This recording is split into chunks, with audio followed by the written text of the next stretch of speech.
the eradication of evil in society a form of religious rebellion?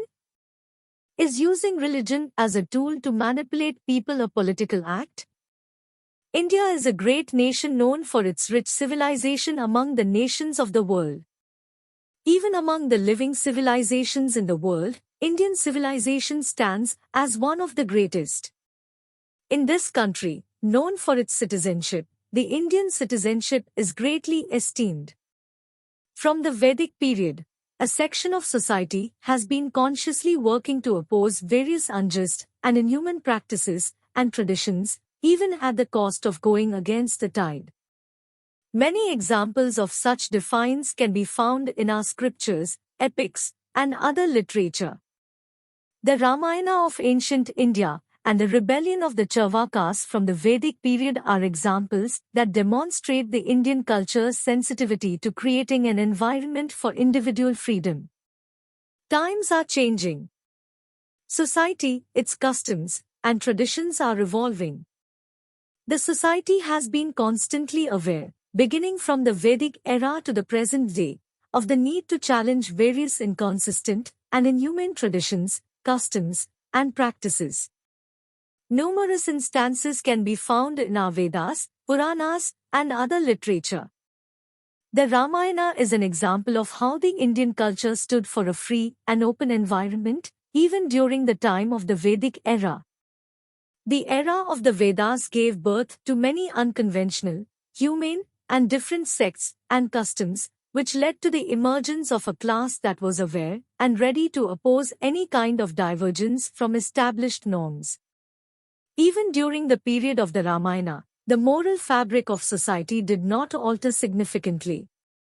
It is known to all that Rama, who epitomized the ideals of that era, is an unforgettable figure.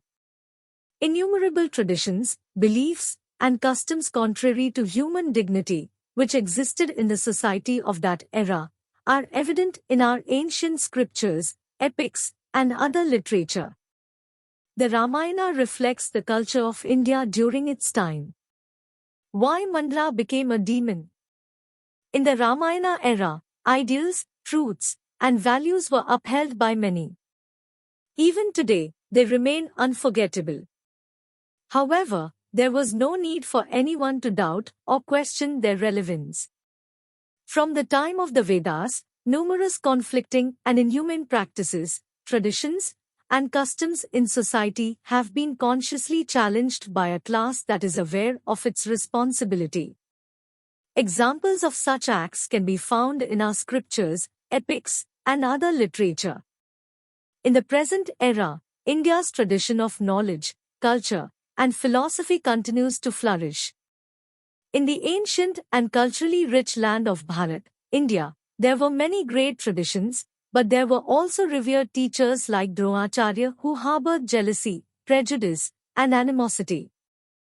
Just as King Dasharatha had 3 wives, with Kaikeyi behaving unscrupulously and selfishly, transforming from a loving wife into a ruthless manipulator, the woman named Mandara, who was part of our culture, also changed, behaving heartlessly and selfishly.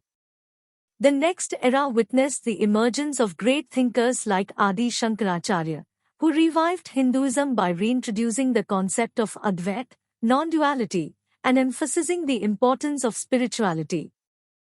After Buddhism declined, the Shankaracharyas, who revitalized Hinduism, also considered Chandals, a historically marginalized group, capable of attaining knowledge. Subsequently, they depicted these Chandals as representations of the divine. How Karna disqualified in competition?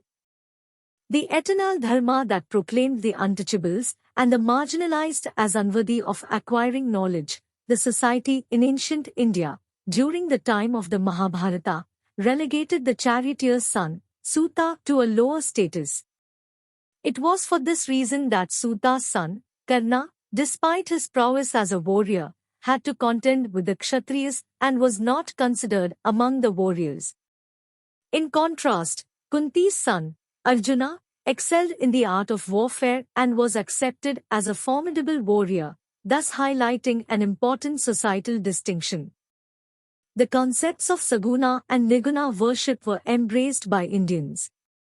India has produced many such profound spiritual and philosophical thinkers who have enriched the world's storehouse of knowledge. Accept the social changes of 21st century. Ambedkar, Periyar Ramaswamy Naikar strived a lot for the eradications of evil practices of society. In recent times, India's society has undergone significant changes. While striving to create a just and equitable society, people today are also working towards eradicating various ancient and inhumane customs and traditions. Leaders of the society, with the support of various groups, are making efforts to educate and empower marginalized communities, challenge outdated practices, and bring about social reform. India, with its deep-rooted traditions and values, continues to evolve and adapt to changing times. While certain sections of society are actively promoting their own regressive agendas, it is the responsibility of enlightened individuals in society to speak out against such divisive ideologies and work towards building a more inclusive and equitable society.